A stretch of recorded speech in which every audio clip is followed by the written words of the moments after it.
It's so shadowy here. It's nice though. It's cool, even though it's autumn, it's cool. And yes, their feed does deliberately go on the ground in here because they can hose it out. It actually really works well.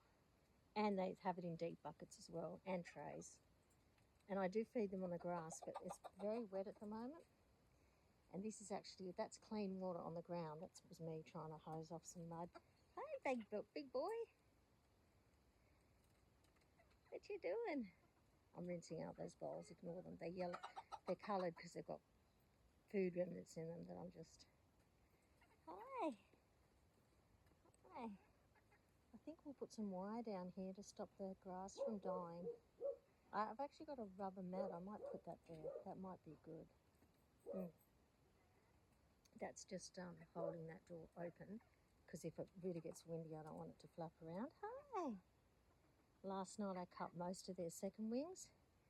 I found one bird who I hadn't cut her wings today. Hi, sweetie, you're so beautiful.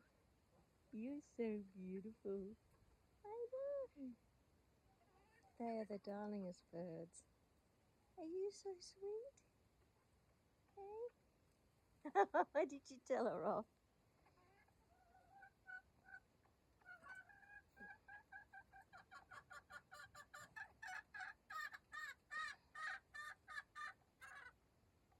I haven't put food in there yet. I've just opened it up. There is food in it, in that bucket and in the red tray, but not on the ground.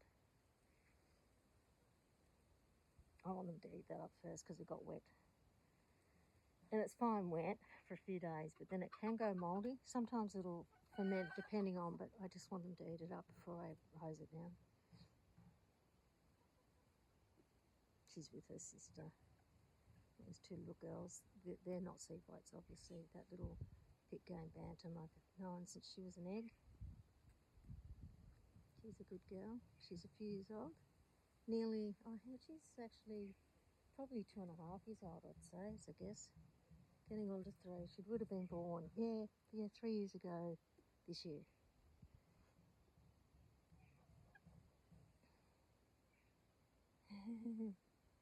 You can all go in. Are you going to hop back on your eggs, my darling girl?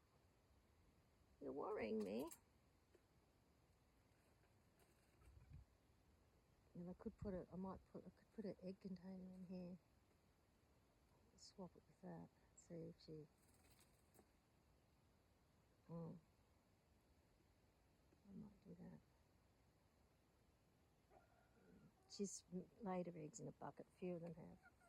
So I'm bringing home some other things which I want to put in under there. Proper nesting boxes that are waterproof. So if it's in that corner, it won't be affected. I can bring a few in and fit them in. They won't be affected by any rain.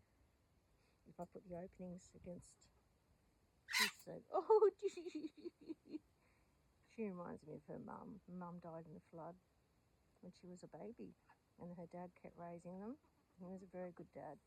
He used to keep them warm. And then he died. He just disappeared, actually. He was in an aviary and he just vanished. And but I had another bird that was bigger than him because he was tiny. Like, she's tiny. She's smaller than him, but he was really little. And when I was getting all the birds out of there, I thought, oh, she's dead. She's gone too. And then she reappeared in the aviary. So they obviously could get in and out. Well, I've had birds, little ones, come in and out of this one too. So if I do let her hatch eggs out, I'm going to have to do something about it. Just I can easily create a little nesting home for them. Got lots of containers and stuff, but I just can't keep them, you know. I just kept the birds that I've brought from the farm at the moment. Hi, darling. I keep all the silver ones. She's a silver one, and that little girl, she means a lot to me, and those 2 little girls mean a lot to me. They're not particularly worth much. They're cross bantams, but it doesn't matter. She'd be worth a little bit, $50 or something, but I'm not selling her. Maybe 60 even. She's a purebred Aussie Pitcairn Bantam. Possibly even more. You can, the decent sea bites hens would go for 100 each. but I'm not selling them. They're my pets. I'm just getting them into a situation that, see, they're all on this side. They're all water buckets there. That's a water bucket I'm going to put over for the dog, and I've got to empty those. They're soaking, and that's the rubber that I want to put up here. I've got some more ice cream buckets that I want to put water in. I tie them up so they don't get blown everywhere, because the wind can be fierce, and then they can have fresh water in multiple buckets every day. They were having the bigger buckets, but I don't know, I just thought I might leave it. I don't know what I'll do. I'm going to bring more buckets home from the farm. They love jumping in the buckets to eat.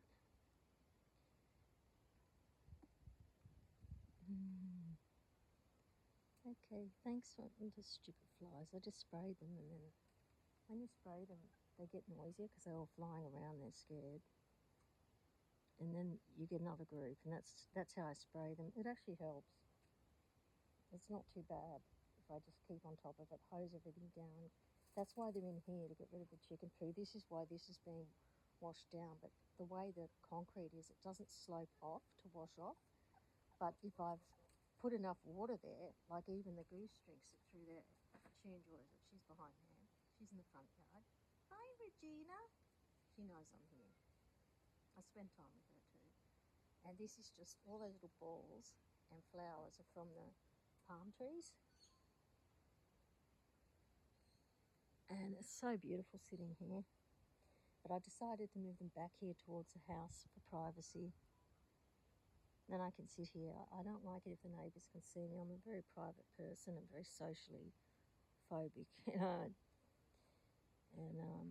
feel much more comfortable with my little pets than I do out with people. I don't mind my kids, of course.